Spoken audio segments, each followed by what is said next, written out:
Quizás hoy nuestros pasillos estén vacíos.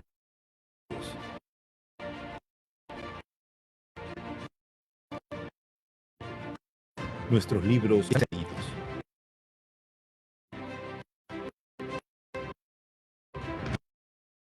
Nuestro auditorio, sus grandes conferencias, de la esencial que se tiene.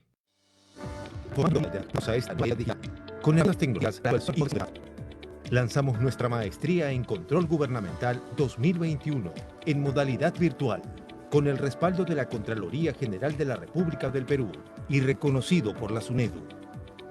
Implementamos nuestros cursos y programas MOOC, a los que podrán acceder desde cualquier dispositivo móvil, en cualquier parte del mundo, disponible las 24 horas. Al Sistema Nacional de Control.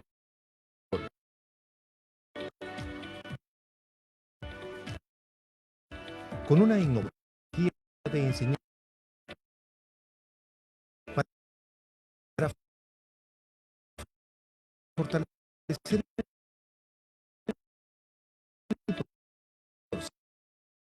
proceso de aprendizaje a través de aulas invertidas, los eventos virtuales de manera constante,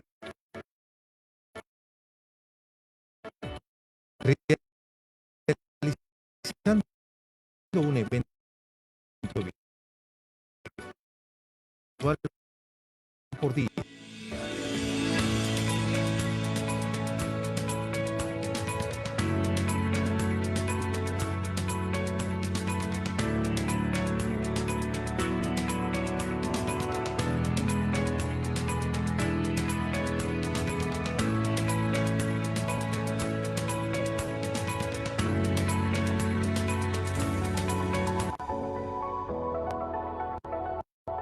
Hola, soy Eliana Torres, docente de la Escuela Nacional de Control, del curso Asociaciones Público-Privadas, APP. El propósito de este curso es conocer los antecedentes normativos y aspectos generales de las APP en el Perú, comprender las fases de formulación y estructuración necesarias para la implementación y comprender los aspectos relevantes de las fases de transacción y ejecución contractual. Los invito a formar parte de este MOOC. No se lo pueden perder. Nos vemos.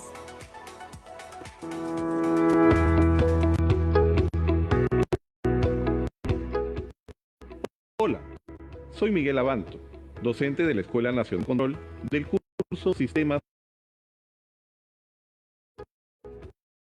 El propósito de este curso es comprender la forma de organización que tiene el Estado para poder cumplir con sus funciones, conocer la finalidad que tienen los sistemas administrativos, normativa los regula, entidades rectoras encargadas de ello. Los invito a formar parte de este curso MOOC. No se lo pueden perder. Nos vemos.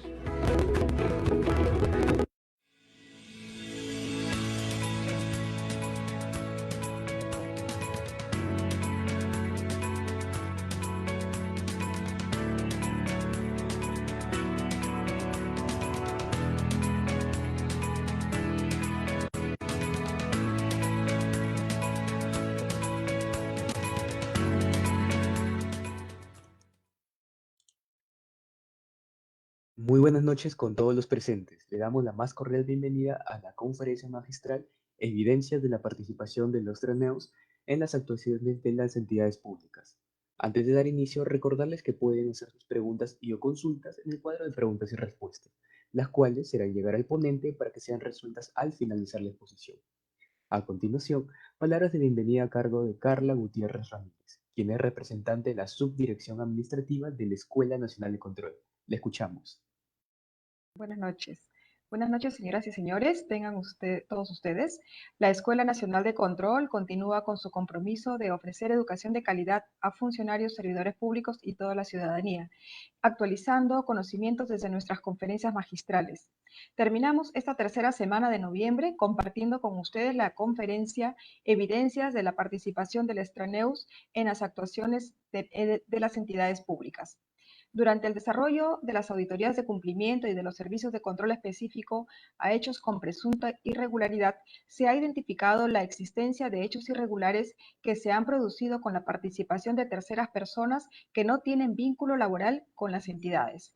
Y en esta ponencia se analizará el tratamiento de la evidencia correspondiente a su participación en los servicios de control posterior.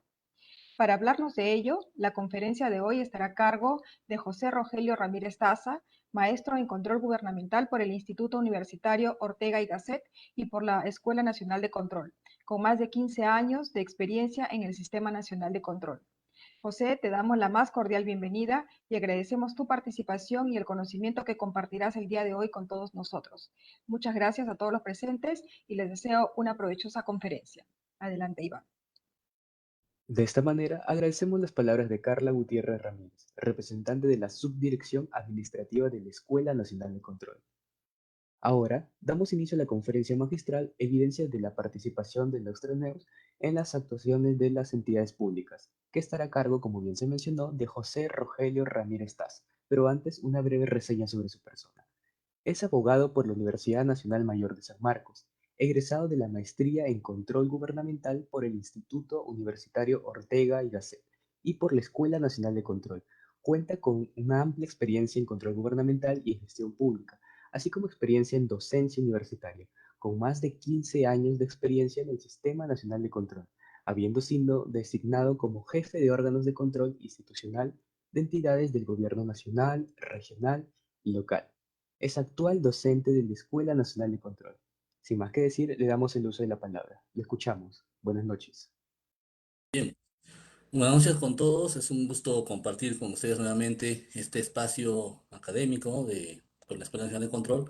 Y en esta oportunidad vamos a tratar el tema de las evidencias de la participación del extraneus en las actuaciones de las entidades públicas. Pero este curso lo vamos a orientar, esta conferencia la vamos a orientar más que nada desde el punto de vista del control gubernamental y tratando de ser lo más didáctico posible en la medida en que lo que se quiere es una aproximación, tender un puente entre lo que es el derecho penal y lo que es el control gubernamental, ¿no? Entonces, para ello vamos a proyectar las diapositivas que hemos preparado para este evento.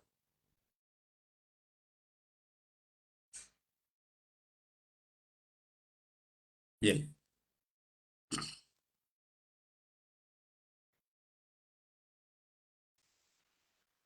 Las actuaciones de las entidades públicas eh, están reguladas por la ley 27.444. Vamos a partir de esta premisa, ¿no? Lo que vamos primero a comentar es el tema de las actuaciones de las entidades públicas. ¿Por qué? Porque es en el marco de las actuaciones de las entidades públicas en el que se genera la comisión de presuntos delitos. Y estos delitos referidos a la administración pública son delitos, como lo vamos a ver más adelante, delitos especiales y delitos de encuentro, que se van a producir justamente en el marco de las actuaciones de las entidades públicas. Los actos administrativos, en primer término, ¿qué son? Son las declaraciones de las entidades que en el marco de las normas de derecho público están destinadas a producir efectos jurídicos sobre los intereses, obligaciones o derechos de los administrados. Y los actos de administración interna, ¿qué son? Bueno, por los actos de administración interna, las entidades se organizan, ¿no? Hacen funcionar sus propias actividades y son regulados también por cada entidad, pero la diferencia es que no son actos administrativos.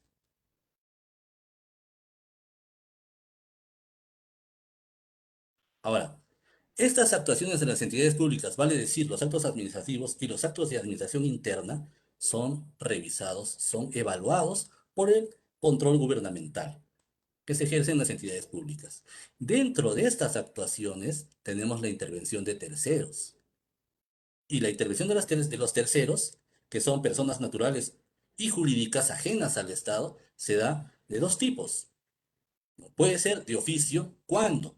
Cuando el Estado, a través de las entidades públicas, ¿qué hace? Implementa políticas públicas, como por ejemplo la actual política pública de vacunación. Cuando hace supervisiones, cuando hace fiscalizaciones, por ejemplo la SUNAT, o SINERMIN, o SIPTEL, etcétera, ¿no? Y cuando también entramos en la esfera de las contrataciones del Estado. Acá se produce la intervención de los terceros, pero motivada de oficio por las entidades públicas. Esto quiere decir que el Estado por medio del cumplimiento de sus funciones, realiza determinadas actuaciones donde requiere que los terceros pues ingresen a su esfera de actuación, ¿no es cierto? Dándoles también servicios como es la implementación de políticas públicas. Ahora, también existe otro tipo de intervención cuando es a pedido de parte.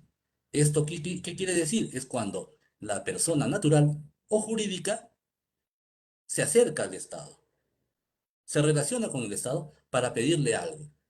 Por ejemplo, el otorgamiento de licencias, también el otorgamiento de derechos, de concesiones. En ambos casos, señores, se va a producir ¿qué cosa? Una interacción entre el Estado de un lado y los terceros del otro.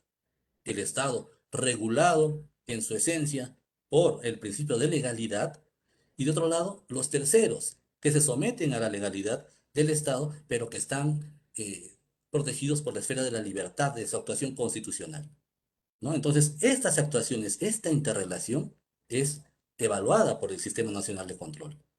¿Cómo? Mediante el control gubernamental. Puede ser control simultáneo o control posterior. En este caso lo que vamos a ver es control posterior. Entonces tenemos dos tipos de intervenciones en las cuales los terceros interactúan con las entidades públicas, que son de oficio y a pedido de parte, ¿no es cierto? Ahora, hay otro tipo este tipo de relaciones. Las personas jurídicas o naturales se van a relacionar con las entidades con actuaciones que en algunos casos no van a generar efectos a su favor y tampoco en su contra, ¿no? Es decir, en forma excepcional pueden intervenir en algunos actos de administración interna. ¿Cómo son estos actos de administración interna? Hemos visto que son las actuaciones que realiza la entidad, las entidades para organizarse a nivel interno. Un ejemplo de ello, cuando los terceros se relacionan con las entidades, por ejemplo, tenemos la presentación de cotizaciones previas al procedimiento de selección. Y esto a solicitud de las entidades públicas. ¿Cómo así? Cuando las entidades exploran el comportamiento del mercado. ¿No es cierto? Solicitan cotizaciones de computadoras, de tomógrafos, etcétera, pero cuando el tercero presenta su cotización formal ante el Estado, no tiene una expectativa de que se le otorgue algún derecho.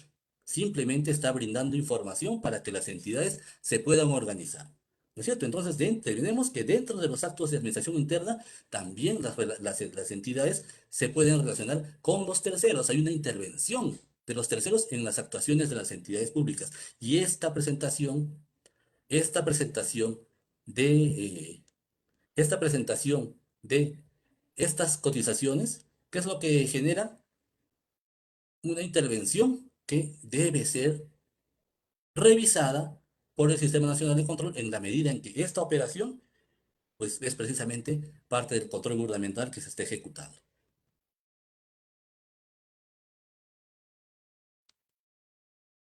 Ahora, tenemos otro tipo de relaciones, cuando las personas naturales o jurídicas se relacionan con las entidades en actuaciones que sí generan efectos a su favor o en su contra.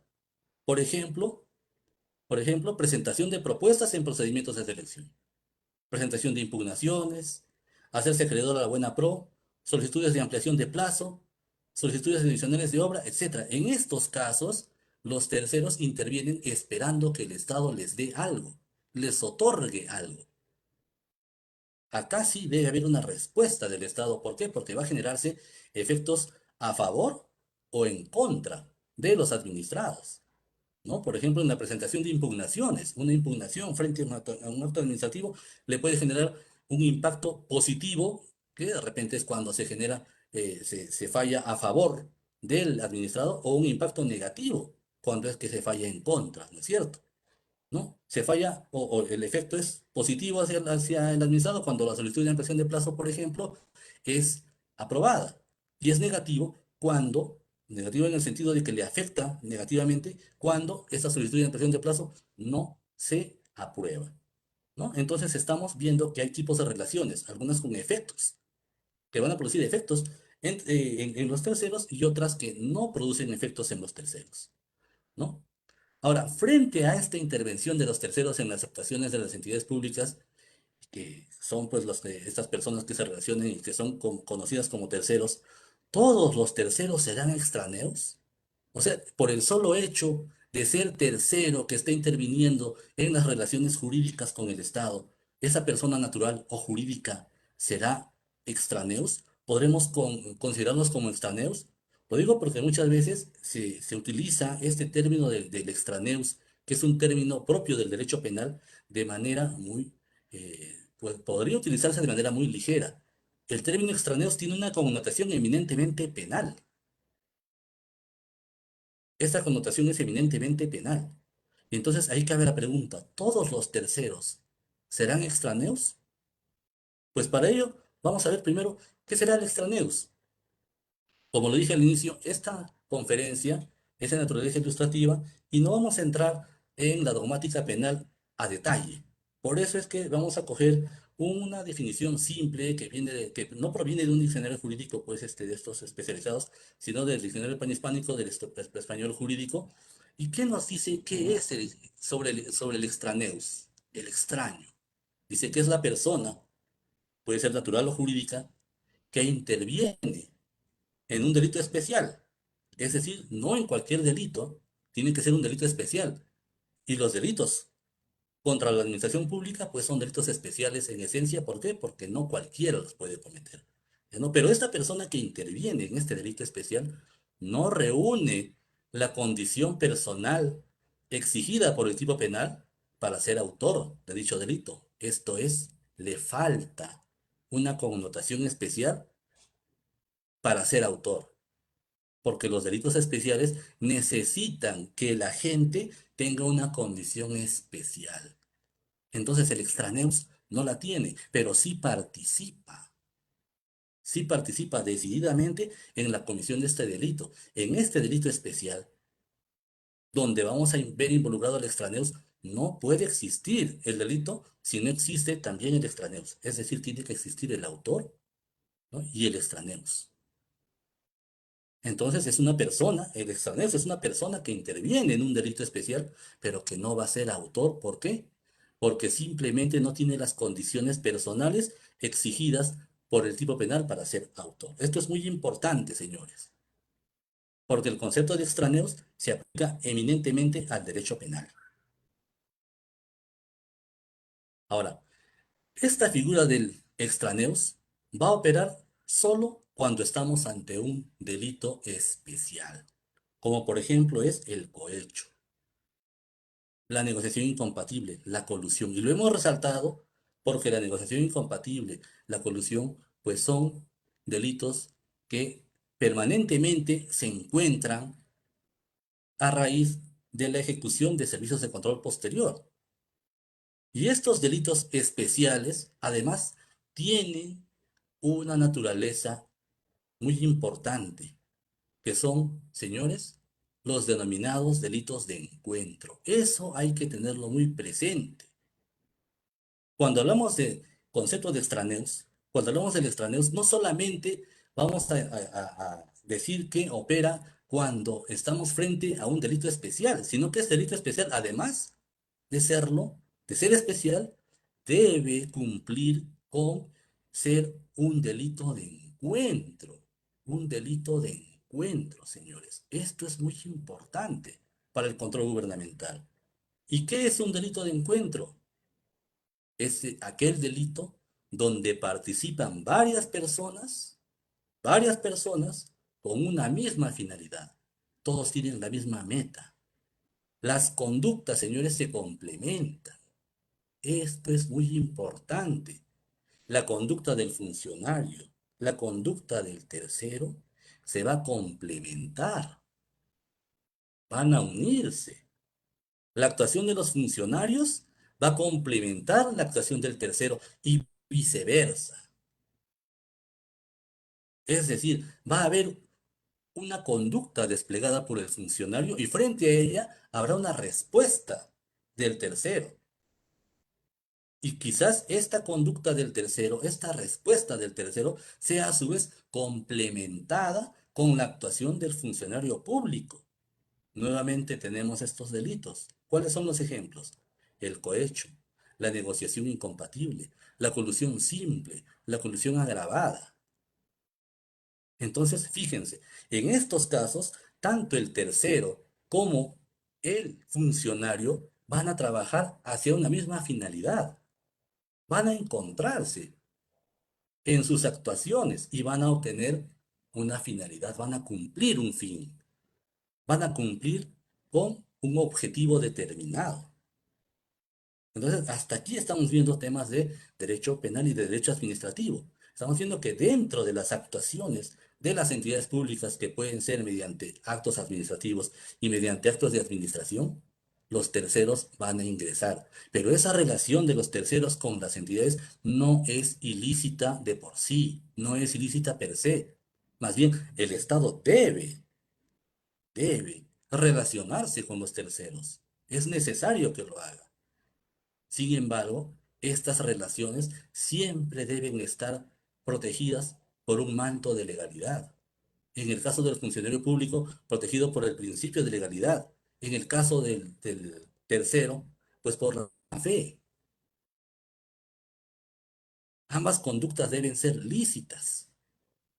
Siempre van a haber trámites en el Estado y siempre esos trámites, siempre esas actuaciones conjuntas del funcionario con el tercero van a ser materia de control gubernamental. Y nosotros debemos evaluarlas partiendo de qué? Del principio de presunción de licitud, ¿no? Entonces, en principio, va a haber complemento de conductas, ¿no? Y entonces, ¿cómo ingresa el Sistema Nacional de Control en este tema?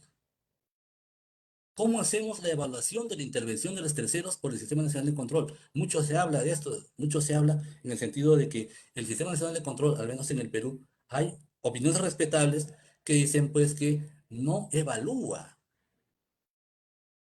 no debe pronunciarse sobre lo que hacen los terceros. Y ahí hay que ver, hay que recordar pues nuestro mandato de auditoría que está contenido en la Constitución Política del Perú, en el artículo 82, que dice fundamentalmente que la Contraloría General de la República supervisa la legalidad de la ejecución del presupuesto del Estado, de las operaciones de la deuda pública y de los actos de las instituciones sujetas a control. ¿No es cierto? Supervisamos que la legalidad de la ejecución del presupuesto. Y también está pues el mandato de auditoría contenido en el artículo 2 de la Ley del Sistema Nacional de Control, ley orgánica, que dice que el control gubernamental se orienta a qué? A prevenir y verificar que la correcta, eficiente y transparente utilización y gestión de los recursos y bienes del Estado, así como el desarrollo honesto y probo de las funciones y actos de las autoridades y funcionarios y servidores públicos. ¿No es cierto? Ese es el mandato de auditoría que tenemos. Entonces, en resumidas cuentas, el mandato de auditoría y control, ¿qué es? Sistema Nacional de Control tiene la función de supervisar la legalidad de la ejecución del presupuesto público en todas las entidades públicas, ¿no es cierto? Pero estamos viendo que esas operaciones y esa ejecución del presupuesto se va a plasmar, como le hemos dicho al comienzo de la conferencia, mediante actos administrativos y actos de actuación interna. Entonces, vamos a revisar eso mediante el Sistema Nacional de Control. Y para ello, pues tenemos nuestras normas, ¿no? Ya hemos manifestado la Ley 27.785, la Ley 3742, que es la Ley de Fortalecimiento, y tenemos la Directiva de Auditoría de Cumplimiento y el Manual de Auditoría de Cumplimientos. Y también está la Directiva de Servicio de Control Específico a hechos con presunta irregularidad. Estas son las normas que regulan el control posterior específicamente en el control gubernamental.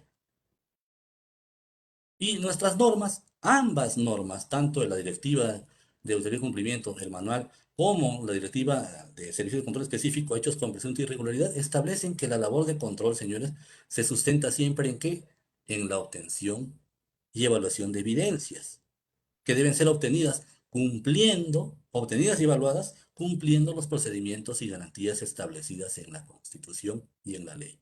¿No es cierto? Entonces, estamos definiendo el marco normativo en el cual vamos a evaluar esas conductas de estos terceros que se involucran con el Estado en estos tipos de relaciones que en principio debemos considerarlas como legales. Entonces, como el control gubernamental tiene a su cargo la evaluación de las operaciones del Estado, debemos tener en cuenta que, señores, el principio del carácter integral del control. ¿Y qué establece este principio? Que está en el artículo 9, literal A, de la ley 27.785, que dice que las operaciones en materia de control gubernamental deben, mandato imperativo, ojo, deben evaluarse de manera cabal y completa. Dos palabritas fundamentales: cabal y completa. ¿Y esto qué incluye? Según el caso, señores, va a incluir necesariamente la evaluación de la intervención de las personas naturales o jurídicas, que son los terceros que han participado en las operaciones en materia de examen. Por lógica, si estamos obligados a realizar la evaluación cabal y completa de las operaciones examinadas, y en esas operaciones han participado personas naturales o jurídicas que tienen la condición de terceros, entonces debemos evaluar esta intervención. Se debe evaluar esta intervención, pero al igual que en la obtención de evidencias, esta evaluación de la participación de las personas naturales o jurídicas que devienen en terceros, señores, esta evaluación debe hacerse también cumpliendo los principios del control gubernamental, respetando la legalidad, el debido proceso. Entonces, por el principio de carácter integral del control, cuando revisamos una operación en la que estas terceras personas, vale decir personas naturales o jurídicas, han intervenido, pues tenemos que evaluar, porque hay un mandato imperativo establecido en el artículo 9, literal A, principio de carácter integral del control. Entonces, frente a esa duda, si se debe evaluar o no la conducta de los terceros o la participación de los terceros, pues, en mi opinión, por el principio de carácter integral del control, deberíamos evaluar las conductas de estas personas, porque sólo así estaríamos garantizando la evaluación cabal y completa de las operaciones. Entonces, y esto se complementa con lo que dicen nuestras normas actuales, la Directiva de Auditoría de Cumplimiento, el Manual de Auditoría de Cumplimiento y de Servicio, y la Directiva de Servicios de Control Específico, que dice que debemos incluir como partícipes a los terceros que han tenido intervención en los hechos evaluados. Entonces, los terceros partícipes, señores, podrán ser considerados como extraneos cuando solamente si encontramos indicios de la presunta comisión del delito. Entonces, miren, ya hay un puente. Hay un puente que estamos tendiendo entre lo que es el derecho penal y el control gubernamental. Vamos a evaluar las operaciones en las que las personas, terceros, han intervenido. Y debemos hacerlo porque hay que realizar la evaluación completa y cabal de las operaciones. Pero en la evaluación que nosotros realizamos, podremos encontrar indicios de la presunta comisión del delito. Entonces, en ese momento, a partir de ese momento, los terceros van a ser considerados como extraneos, porque vamos a estar identificando la presunta comisión de delito, y no de cualquier delito, como hemos dicho, de delitos especiales, ¿no? Y delitos de encuentro, precisamente por la participación de estas personas, de estos terceros. Entonces, ya vamos aclarando algunos puntos. ¿El control gubernamental puede evaluar a los terceros? Pues claro que sí. Solo cuando forman parte de una operación que está siendo materia de evaluación. Y como consecuencia de esa evaluación, es que los terceros podrían ser considerados como extraneos, solo si encontramos indicios de la presunta comisión de delito. Ahora, respecto de la participación de los terceros, como todo en el control gubernamental, vamos a requerir evidencia. Y no solamente obtener esa evidencia de la actuación de estos terceros, sino evaluar estas evidencias sobre la intervención de estos terceros, sobre su actuación. Pues solo así será posible evaluar las operaciones de forma cabal y completa. Eso es lo que pasa en muchos informes de control, señores, o cuando hacemos control gubernamental. Por eso es que los jueces, en algunos informes, en algunas intervenciones que ha tenido el Sistema Nacional de Control, que nos dicen, la suma de actuaciones administrativas no necesariamente genera certeza sobre la comisión de un delito, porque nos concentramos únicamente en las actuaciones de los funcionarios. Pero cuando estas actuaciones de los funcionarios se han producido en el marco también de la intervención de los terceros, debemos realizar una evaluación, porque frente a la conducta del tercero va a haber una intervención del funcionario, pero ambas conductas deben producirse dentro de los cánones, dentro de los parámetros, dentro de los límites que ha ordenado la ley, el ordenamiento jurídico. El funcionario debe cumplir ¿qué cosa? Todas las normas, su ROF, su MOF y todo aquello ordenamiento jurídico que regula el cumplimiento de funciones de las entidades. De otro lado, el tercero, ¿qué debe cumplir? Pues requisitos, si se trata de obtención de licencias, ¿no? Obligaciones, si se trata de contrataciones del Estado, prestaciones también dentro de las contrataciones del Estado, etcétera. Pero su conducta también debe regularse por la buena fe. Esta interacción entre lo público y lo privado debe darse siempre respetando el principio de legalidad. Y nosotros, al evaluar eso, al evaluar esas operaciones, debemos manifestar un juicio de valor respecto de si el funcionario ha cumplido con la ley y también si la intervención de este tercero ha sido conforme a la ley, si se ha ceñido a todos los parámetros normativos.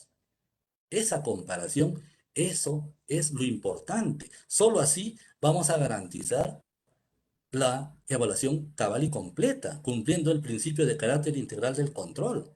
¿Y esto qué nos va a permitir?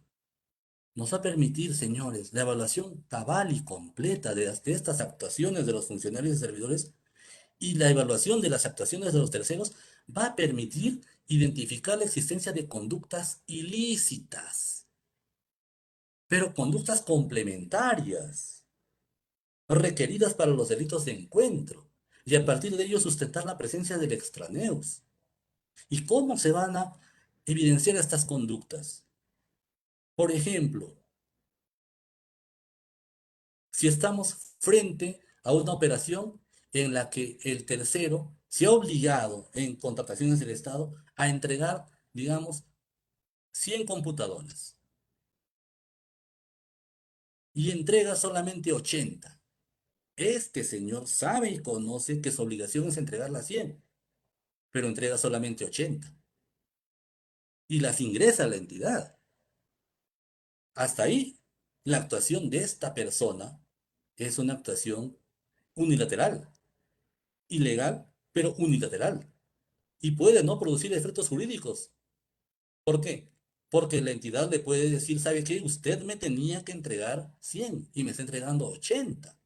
Entonces, para que se produzca el fraude, va a ser necesaria la actuación complementaria del funcionario público que recibe las 80 y firma por 100. No solamente firma por 100, sino que otorga la conformidad. ¿Ven? Ya se está produciendo un complemento y eso lo estamos evidenciando por la evaluación cabal y completa de las actuaciones, tanto del funcionario como del tercero. Si fuera que el tercero está entregando las 100 computadoras y le están otorgando la conformidad por las 100 computadoras, entonces estamos ante una conducta complementaria lícita, no hay delito de encuentro, no hay extraneos. Pero si el tercero entregó 80 y el funcionario, y afirma el tercero que ha entregado 100, y a su turno el funcionario verifica que son 80 y le da la conformidad por 100, entonces se está produciendo, señores, ahí el encuentro. ¿En qué momento? En el trámite, en la actuación. Sin que el funcionario público dé la conformidad, entonces no se va a poder dar el fraude. El tercero solamente va a quedar como alguien que intenta, de alguna forma, engañar a la entidad. Tiene que haber esa recepción. Y no solamente la recepción de la conducta, sino hay que desplegar conductas complementarias, trámites sucesivos. Porque luego de haberse dado la conformidad, ¿qué viene? Pues viene el pago, ¿no es cierto? Y ese pago se va a producir a pesar del incumplimiento. Entonces, esta es la evaluación completa y cabal de las operaciones. Y esto nos va a permitir sustentar, ¿qué cosa? La existencia de conductas complementarias ilícitas requeridas para los delitos de encuentro. Y a partir de ello sustentar la presencia del extraneus. Ahora, el control gubernamental pues va a detectar esto. Va a detectar la presencia de extraneus, claro, pero solo si hace esta evaluación completa de estas relaciones complementarias. Cuando en los informes de control solamente nos concentramos en las actuaciones de los funcionarios, entonces hacemos una suma de errores y le privamos al derecho penal de estos elementos como son la complementariedad de las conductas. Y entonces ya no podríamos estar hablando del extraneus, porque el extraneus va a intervenir, solamente va a aparecer cuando estamos frente a un delito especial, como es el delito contra la administración pública y cuando es el delito de encuentro. Entonces, señores, es ahí la importancia de evaluar las conductas de los terceros. No necesariamente vamos a encontrar delito, pero si hacemos la evaluación como corresponde, quizás encontremos a un extraneus, porque va a ser un tercero que ha vulnerado, que está vulnerando sus obligaciones legales de actuar de buena fe, su obligación legal de respetar la ley, y a un funcionario que también complementa esa conducta. No va a haber extraneos si es que ambas voluntades no confluyen. Tiene que haber esta confluencia de voluntades, esta confluencia de acciones. Si no estamos frente a esa confluencia, no vamos a poder sustentar la participación del extraneos. ¿Y cuáles son las evidencias de la participación de los extraneos en las actividades de las entidades públicas? ¿Qué vamos a evaluar en los delitos de encuentro, por ejemplo? Las cotizaciones previas al procedimiento de selección. Veremos esta persona que ha presentado estas cotizaciones, se va a dedicar al rubro, estará dando precios conforme al mercado. La presentación de las propuestas, estará el tercero presentando propuestas que son conformes a las bases, estará acreditando la experiencia que de verdad tiene, estará presentando documentos falsos, habrá presentado la documentación para la firma del contrato en forma completa y qué trámite le habrá dado el funcionario. En la presentación de propuestas, por ejemplo, hay personas, hay terceros que presentan propuestas donde no acreditan tener toda la experiencia que ha sido solicitada por la entidad. Y esta persona sabe que no acredita la experiencia, que no cumple con la experiencia. Y el funcionario recibe esa propuesta y la evalúa. Y no solamente la evalúa, le otorga la buena pro. Ahí no estamos viendo una confluencia de voluntades. Sí, se está produciendo un encuentro de conductas. En la presentación de documentos para la firma del contrato. Falta la garantía de fiel cumplimiento, pero igual se firma el contrato. Sabe el contratista y en este momento que no debe firmar el contrato sin garantía de fiel cumplimiento y sabe el funcionario que tampoco le debe firmar el contrato, pero lo firma. Ambas conductas se están uniendo, se están encontrando, ¿no es cierto? ¿No? ¿Y cómo lo vamos a evaluar? Teniendo en cuenta que estas conductas son complemento. Una no puede surtir efectos nocivos para el Estado sin la otra. No puede haber un pago por menos cantidad, por mayor cantidad de computadoras, como lo dijimos en el ejemplo anterior, sin que antes el contratista haya pedido el pago por el total. No puede haber favorecimiento indebido en un procedimiento de selección sin que antes, sin que antes esta persona haya presentado su propuesta, a pesar de saber que no cumplía con las especificaciones técnicas o con los requisitos. Pero en nuestra evaluación debemos revelar y debemos reafirmar que estas conductas se complementan, se unen. Y no solamente se unen porque sí, se unen con una finalidad.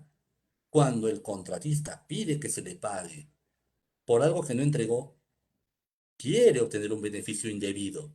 Y cuando el funcionario le paga por un bien que no se recibió, pues también quiere recibir un beneficio indebido. Ambos trabajan ¿para qué? Para defraudar al Estado.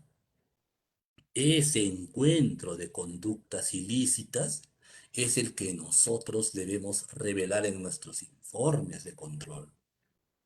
Cuando no se revela el encuentro de estas conductas ilícitas, entonces no se puede sustentar una colusión, no se puede sustentar una negociación incompatible.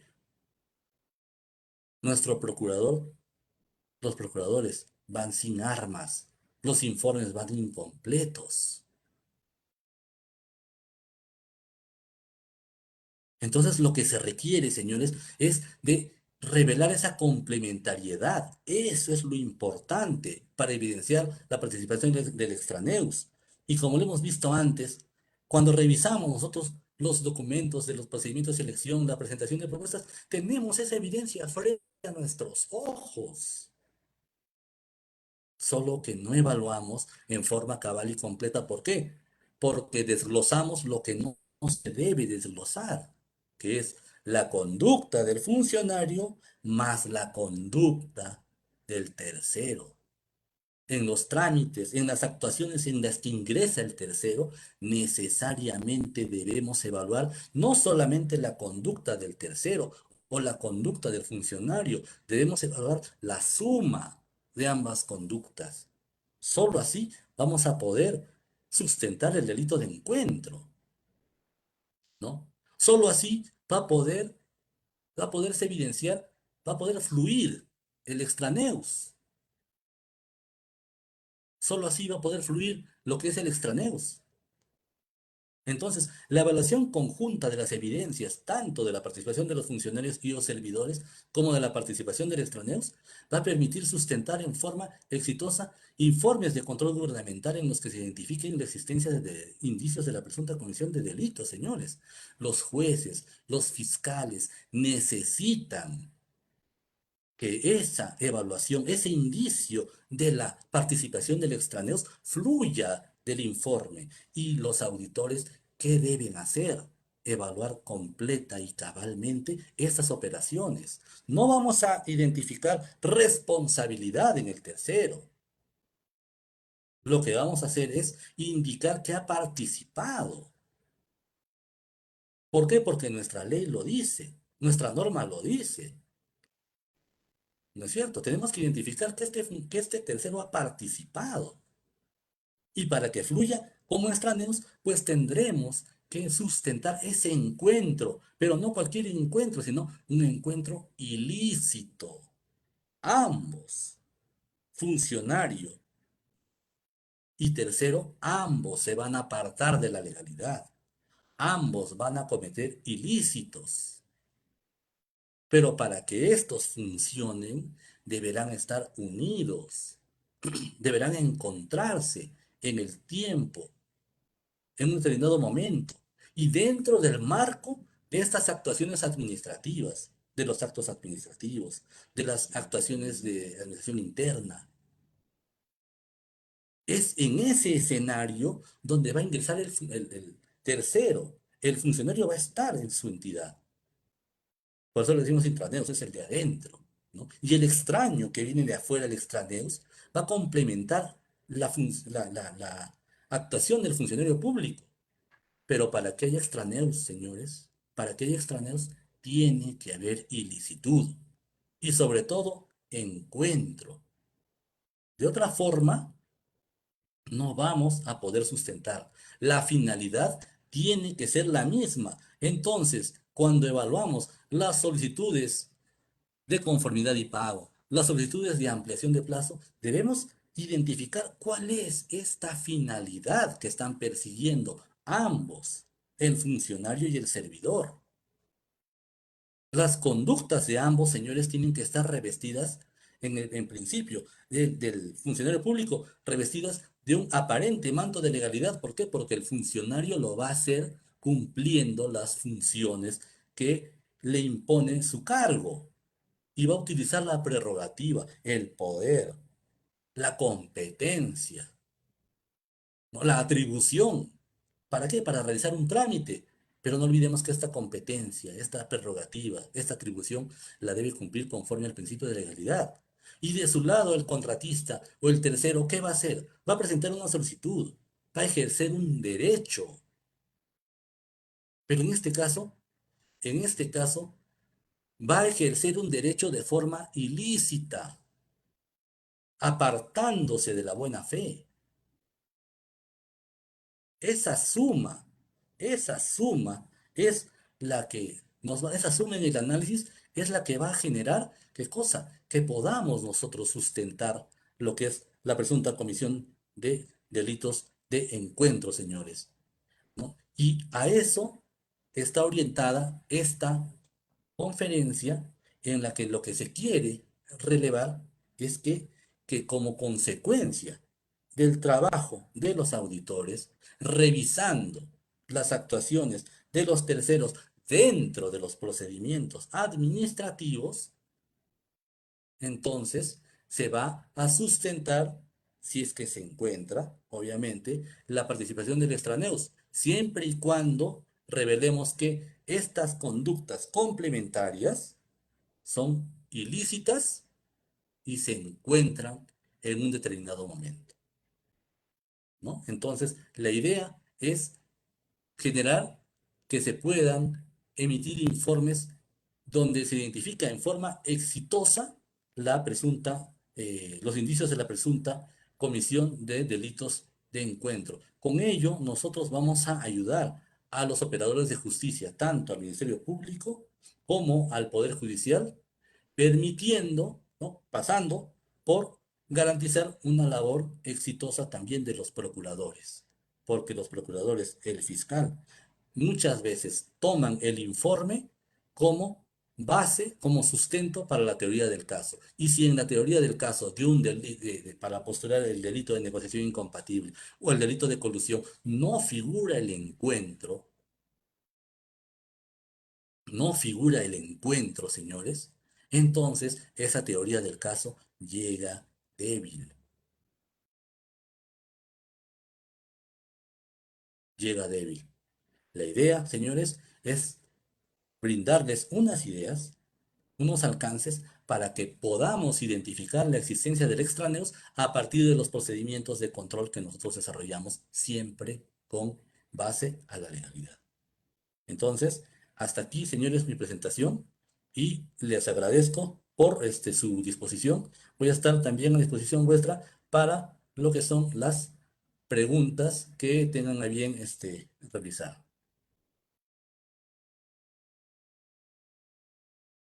Muchas gracias. Tenemos unas cuantas preguntas por parte de nuestros participantes de esta noche. A ver, Sí, gracias. sí, para poder absolverlas. La primera de ellas dice, respecto a la participación del extraneus y siguiendo el ejemplo de las ventas de computadoras, al momento del pago intervienen el contador y el tesorero. Sin embargo, documentariamente los funcionarios no evidencian falta de entrega de las computadoras.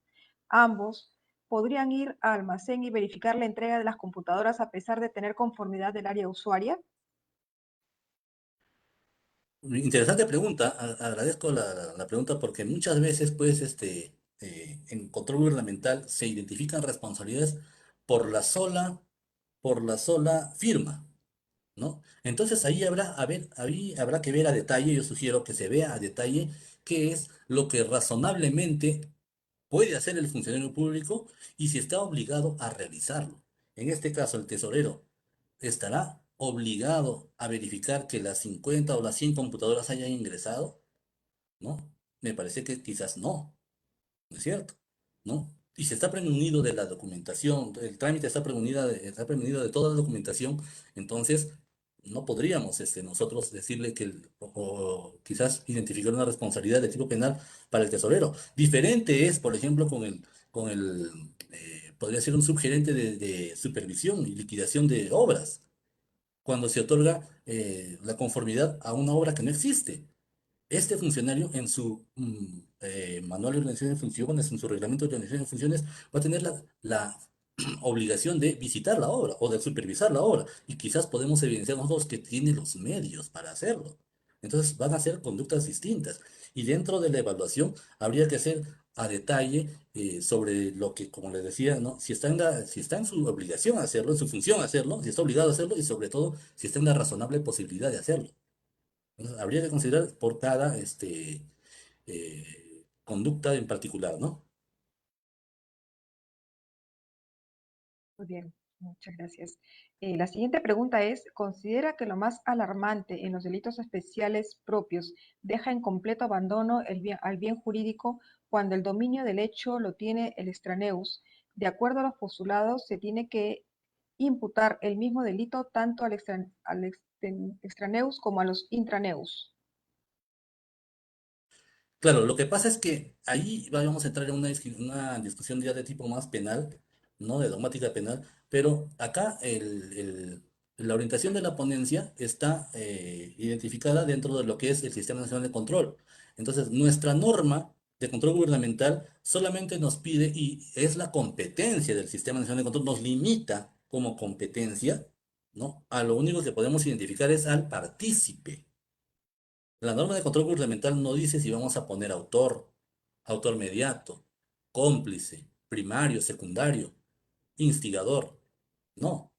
La norma lo que nos pide es identificar al partícipe. Ahora, si vamos a ser de repente un poco más finos en nuestro análisis, en los informes, y podríamos consignar, es cómplice, es autor, es cómplice primario, cómplice secundario o es instigador, estaríamos yendo más allá de nuestra competencia, ¿no? Pero es saludable que al menos los abogados en control sí conozcamos esos conceptos jurídicos que son importantes, ¿no? Pero en materia de control gubernamental solamente va a bastar con revelar la participación, como lo he dicho, a nivel de partícipe, no yendo ya más allá porque no resultamos competentes para disgregar ya ese nivel de participación, ¿no? Ok. ¿Usted considera que la concepción del fundamento de la participación de los extraneus es la creación directa o indirecta de riesgos? La creación de la participación del extraneus necesita, necesita per se de la configuración, no solamente de un riesgo, sino de un daño, producir un daño al bien jurídico protegido. En este caso, por ejemplo, y esto es distinto a lo que son los delitos de resultado y los delitos de peligro. En el delito de peligro solamente basta la puesta en peligro de un bien jurídico para que ya se haya producido una lesión, ¿no es cierto? En el caso de los delitos de encuentro, la conducta del extraneus no va a ser suficiente por sí sola para causar daño. Va a necesitarse de la conducta también del funcionario público. Ambas conductas van a generar el daño, porque una sin la otra no va a ser idónea para causar daño. Léase, ¿no? El ejemplo que estamos diciendo.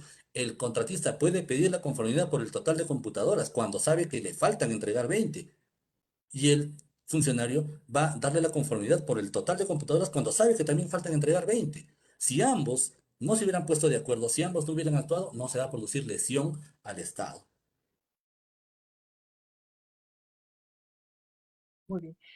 La siguiente pregunta es, si los funcionarios o servidores públicos son quienes tienen el dominio de hecho, ¿cómo se consideraría a los terceros? Y para respetar el derecho a la defensa, ¿se les comunica el pliego de hechos o qué documento? Muy interesante la pregunta. Esto vale a colación, nos vale de repente vale la ocasión para aclarar lo siguiente, o dar esta siguiente idea, ¿no? El control gubernamental en la construcción de lo que se refiere a los informes de auditoría es actividad probatoria. ¿Por qué? Porque lo que nosotros construimos es una prueba preconstituida. Y así lo dice la ley. El informe de control es prueba preconstituida. Por lo tanto, la recopilación de evidencias se está dando dentro de la actividad probatoria, solo que no está conceptualizada así, pero lo estamos haciendo, estamos realizando actividad probatoria. Y la característica fundamental de la prueba preconstituida es que es una prueba que se construye antes del proceso, pero siguiendo determinados protocolos, determinada normativa, garantizando los principios constitucionales que a su vez regulan, enmarcan todo lo que es la ejecución del derecho público. En este caso, cuando nosotros solicitamos o vamos a incluir a un tercero como extraneus, pues obviamente que se le tiene que dar el derecho de defensa. Pero no le vamos a, porque sería inconstitucional que se vea a esta persona dentro de un proceso penal cuando ni siquiera sabe por qué y cómo es que el Sistema Nacional de Control lo ha involucrado. Entonces, nosotros no le vamos a identificar responsabilidad, pero sí tenemos que brindarle la oportunidad de dar su dicho. ¿Cómo podemos hacerlo? Es una sugerencia. ¿Cómo podemos hacerlo? Mediante requerimientos de información. Hay que requerir la información. No hay que dejarlo ahí, no, ya se defenderá en el Poder Judicial. No, es un riesgo muy alto que se corre cuando se opta por esa posición en la que se dice, no, que en el control gubernamental solamente se da derecho de defensa en la medida en que se comunican desviaciones o pliegos de hechos. No es así. Hay que respetar el derecho constitucional en todo momento. Y en este caso, la presunción de inocencia. Y por ello, darle la oportunidad, preguntarle, oiga señor, mire, esto es lo que hemos encontrado, ¿qué opina usted al respecto? Y tendrá derecho esa persona a trasladar todo lo que es su respuesta. No será un pliego de hechos, pero sí será un requerimiento de información en el que sugiero yo, ¿no? Es un tema de una sugerencia a título personal en el que se involucre, se contenga prácticamente toda la información que hemos encontrado en el pliego de hechos o en la desviación de cumplimiento. Eso hay que trasladarle a la tercera persona para que ésta pueda responder, ¿no? Más adelante, cuando esté en un proceso penal y lo involucren, él que va a decir, a mí nunca me dijeron esto, señores, a mí nunca me dieron la opción de defenderme. Entonces esa prueba preconstituida puede ser debilitada, puede ser atacada por esa falta de comunicación. Gracias. Y como última pregunta, José, dice, si durante las fases del proceso de selección hay irregularidades beneficiando al contratista, sin embargo, en la ejecución contractual el contratista cumple con lo ofrecido, ¿habría colisión? Bien, hay que diferenciar los elementos del tipo penal que nos pide cada delito, ¿no? En este caso, cuando el contratista, primero, precisar bien las fases de la contratación estatal. En el procedimiento de selección va a ser participante o postor. Entonces, el postor que se hace acreedor a una buena pro que no le corresponde, él va a percibir un beneficio indebido, una ventaja indebida. ¿No es cierto? Entonces estaríamos frente a una negociación incompatible. Este señor presenta una propuesta sabiendo que no cumple y por el otro lado el encuentro con el funcionario que es miembro del comité de selección que le admite, no solamente le admite su propuesta, sino que le otorga la buena pro. Ahí hay un encuentro. ¿No es cierto? Entonces podríamos sustentar una negociación incompatible, ¿no? Algunos por ahí dirán, no, es una colusión porque ya están defraudando. Sí, pero no hay un efecto todavía económico o no hay un detrimento de la economía de la entidad. Entonces, este detrimento económico solamente se va a producir ¿cuándo? En la ejecución contractual, cuando se produce el pago. ¿No es cierto? Entonces, Al momento de producirse el pago, va a ser el momento en que los recursos públicos van a ingresar al patrimonio del contratista. Y en ese momento se va ya a perfeccionar el fraude en el sentido económico. Pero en este caso, en el ejemplo que nos está diciendo el participante, el contratista cumple con el contrato cabalmente. Ya vamos a estar en otra etapa. En la etapa del procedimiento de selección, sí se habría cometido un delito. ¿Por qué? Porque la buena pro tiene que otorgarse conforme a la ley. Si no se cumple con las bases, si no se cumple con los requisitos establecidos en las bases, entonces esta persona está obteniendo un privilegio irregular que es que se le ha dado una buena pro a pesar de no corresponderle. Y está obteniendo un beneficio indebido. Este beneficio indebido pues va a calzar dentro de lo que es la negociación incompatible con el cargo. Entonces son momentos distintos, ¿no? Y también efectos distintos en lo que se refiere a la lesión de los bienes jurídicos que se va a producir mediante las conductas de estos funcionarios y de los terceros que están siempre participando en las actuaciones de las entidades públicas, ¿no? José, muchísimas gracias. Agradecemos nuevamente tu participación de esta noche y por compartir con todos nosotros, todos los participantes, tus conocimientos y tu experiencia. Muchas gracias. No, gracias a ustedes, gracias a la escuela y bueno, estoy a su servicio para lo que consideren pertinente. Muchísimas gracias, saludos a todos, ¿ah? Cuídense mucho, Gracias. gracias por las Gracias. preguntas, gracias por sus mensajes también, ¿ah? Gracias a ustedes. Un saludo a todos los amigos que están por ahí, un saludo, gracias, buenas noches. Muchísimas gracias. Agradecemos nuevamente la participación del señor José Rogelio Ramírez Taza y felicitarlo sobre todo por la dedicación y el tiempo que le ofrece al beneficio de funcionarios y servidores públicos, así como también de la ciudadanía en general. Muchísimas gracias. Gracias, saludos a todos, gracias. Antes del cierre del evento, recordarles que la Escuela Nacional de Control ha lanzado 4 nuevos cursos MOOC en asociaciones público-privadas, curso MOOC en sistemas administrativos del Estado, curso MOOC en políticas públicas y gestión del valor público y el curso MOOC en invierte.pe. Estos cursos tienen como fecha de inicio el lunes 29 de noviembre.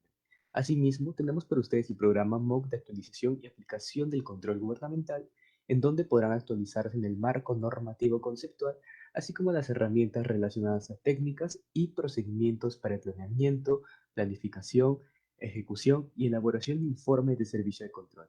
Para más información, visiten nuestra página web o pueden escribirnos al Facebook de la Escuela Nacional de Control. Recordarles también que para acceder a la constancia de participación deben de cumplir con las condiciones de la misma. De ser así, serán enviados los correos electrónicos registrados al momento de su inscripción, en un lapso de 25 días hábiles, posteriores a la realización de este evento. Asimismo, los invitamos a compartir su experiencia sobre nuestras conferencias en la sección de opiniones en nuestro Facebook. Esto nos permitirá mejorar y sobre todo continuar con estas capacitaciones gratuitas. Muchísimas gracias por su asistencia, que tengan todos ustedes muy buenas noches.